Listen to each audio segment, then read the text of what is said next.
मेरा नाम गुलराज सिंह हंसाना हूँ। मेरा गांव इब्राहिमपुर है, जैसी पहाड़ी है। मैं जब मुझे पता लगा कि पूर्व कश्मीर जगन सिंह की अजमेर जेल में हत्या हो गई है, तो मैं टीए की बैठक में किसी अपील के जरिए और उसके घर फिरने के लिए गया था। वहाँ पर काफ़ी भीड़ थी, लोगों में आक्रोश था। लोगों ने कहा कि किस किस पंचायत से कौन कौन आया है। बारी बारी से सबका नंबर आया, तो जब इब्राहिमपुर पंचायत का नंबर आया तो लोगों ने कहा कि थानेदार जी आप बताइए आपको क्या कहना है। तो मैंने साफ शब्दों में कहा था कि किसी भी आंदोलन के लिए या किसी भी प्रोटेस्ट करने के लिए हमको आदमी की ज़रूरत पड़ेगी, किसी नेता की ज़रूरत पड़ेगी। और मुझे वहाँ पर पूर्व एमएलए जसवंत सिंह का न तो कोई आदमी मुझे नज़र आया, ना किसी ने कहा कि उनकी पत्नी की तबीयत ख़राब है या वो बाहर हैं। जब मैंने पता किया कि साहब कहाँ हैं एमएलए साहब, तो वहाँ के निवासियों ने कहा कि साहब न तो वो दाह संस्कार में आए और न वो आज आए हैं।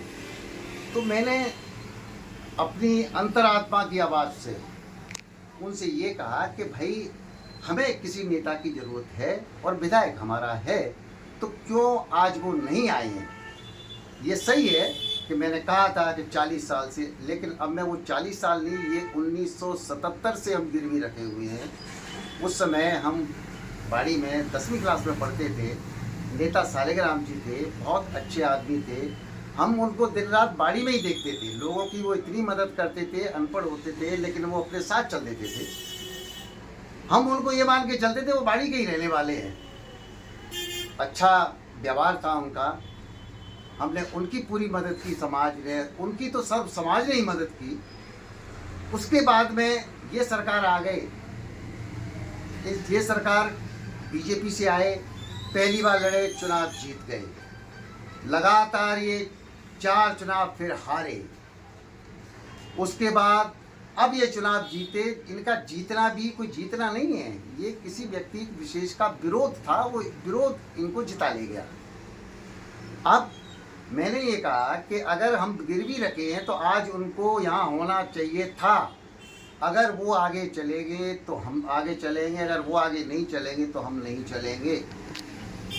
इसी बात पे लेकर के एमएलए ने बाहर के निवासियों को मैडर लाश पे करना, नेतागिरी करना। वहाँ कोई डिमांड नहीं थी किसी की। नेतागिरी वहाँ होती है लाश पे कि कोई आदमी डिमांड करता है पैसे की, नौकरी की। धौलपुर प्रशासन ने पूरी मदद की थी जितना उनसे हो सका। कलेक्टर साहब ने, एसपी साहब ने, जो पैरोल थी उनके बस का रोक था, यानी कि दे ऑलरेडी डन इट। बाकी सुरक्षा थी, ऑलरेडी पुलिस वाज देयर। तो फिर सीबीआई का मैटर रह गया। CBI is not under local authority, it is directly under CM साहब, एंड टू अप्रोच सीएम साहब it is not our capacity, this is capacity of the MLA. MLA जाए, कुछ भी करे, निवेदन करे, क्या करते हैं क्या नहीं करते। उनको लाइव आना था, लाइव नहीं आते थे तो मैसेज करते कि मैं नहीं आ सकता हूँ, मेरी तबीयत खराब है, बच्चे की तबीयत खराब है, वाइफ की तबीयत खराब है। क्यों नहीं आए? क्या हम ऐसे परेशान होते रहेंगे? मौज ये मारेंगे, बाड़ी में इनका कोई ठिकाना नहीं, बाड़ी में ये आए नहीं। बस से जाओ, मिलते नहीं, डीजल फूंक के जाओ, मिलते नहीं। साहब सो रहे हैं, साहब मीटिंग में हैं, ड्राइवरों से कहलवा देते हैं। किसी का छोटा काम है 500 रुपये का, वो 600 रुपये की गाड़ी करके ले जाए। ये क्या मजाक बना रखा है? हम पढ़े लिखे आदमी हैं, हम विरोध नहीं कर रहे हैं किसी का, लेकिन हम पढ़े लिखे हैं। मेरा परिवार ने 100 साल सेवा की है इंडियन आर्मी की। 100 बरस तक मेरे grandfather he was captain in the army, my father was captain, I was retired as a chief petty अफसर getting handsome pension from PNB बाड़ी। ये क्या कहते हैं? Yes, I joined Rajasthan police as a direct sub inspector in 1997। मजबूरी थी, मेरे father चुनाव लड़े, किसी चंद 2-4 वोटों से हार गए। He was heart patient, he requested me and he ordered me in fact कि ये चुनाव हमको जिताना है। तो मैंने अपनी वाइफ को चुनाव लड़ा दिया। बेसिकली डिफेंस पर्सनल्स राजनीतिक के माहौल में ढल नहीं सकते हैं। बात सच कहते हैं, सच लोगों को पचती नहीं है। उल्टे सीधे हमने तो धंधे किए नहीं हैं, लोगों ने दारू बेची है, दारू के ठेके लिए हैं, घर में शराब बनाई है, फैक्ट्रियां पकड़ी गई हैं, मीसा में बंद हुए हैं, आज भी मुकदमे चल रहे हैं, मर्डर हीनियस ऑफेंस किए हैं। पैसा आता है, राजनीति होती है। हम तो रिटायर्ड होने के बाद भी, पुलिस में नौकरी करने के बाद भी आज भी खेती करता हूँ। राजस्व रिकॉर्ड देख लो, मेरे पास 70-80 बीघे ज़मीन है। आज भी फसल उगाता हूँ, सरसों बेचता हूँ। माई सेल्फ एंड वाइफ दोनों ही गांव में रहते हैं, मस्त रहते हैं। काम आता है समाज का कर देते हैं, नहीं आता है नहीं कर पाते हैं, बात सच्ची कहते हैं। क्या मैंने गलत कह दिया है इस बाड़ी विधानसभा के कि हम गिरवी रखे हुए हैं? ऐसा क्या गलत है? क्यों नहीं बाड़ी विधानसभा का कोई आदमी आता है और वो कहता है कि हम गिरवी नहीं है? लोग इसकी चापलूसी करते हैं। अनपढ़ आदमी है, समाज अनपढ़ है। इसने आज तक शिक्षा के क्षेत्र में बाड़ी में गुर्जर समाज के लिए क्या कर दिया है? क्या कभी कोई स्कूल खोल दिया है? क्या कोई मंदिर बनवा दिया है? क्या कोई समाज के लिए लाइब्रेरी खोल दी है? ये व्हाइट हाउस बनवा लेते हैं। एक व्हाइट हाउस बाड़ी में बनवाओ, समाज के लिए बनवाओ। समाज में कितने आरएस निकले हैं, धौलपुर जिले से निकले हैं, बाड़ी से निकले हैं। क्या इन्होंने किसी को पुरस्कृत किया है अपने घर पे आके? क्या किसी ऐसी प्रतिभाशाली बच्चे समाज के को इन्होंने प्रोत्साहन दिया है? कभी नहीं। अनपढ़ आदमी है, मुंह पे आता है जो बक देता है। ये बकाबकी एक सभ्य आदमी की, ये मैं मानता हूँ, उम्र हो चली है, अब उम्र में दिमाग काम नहीं करता है।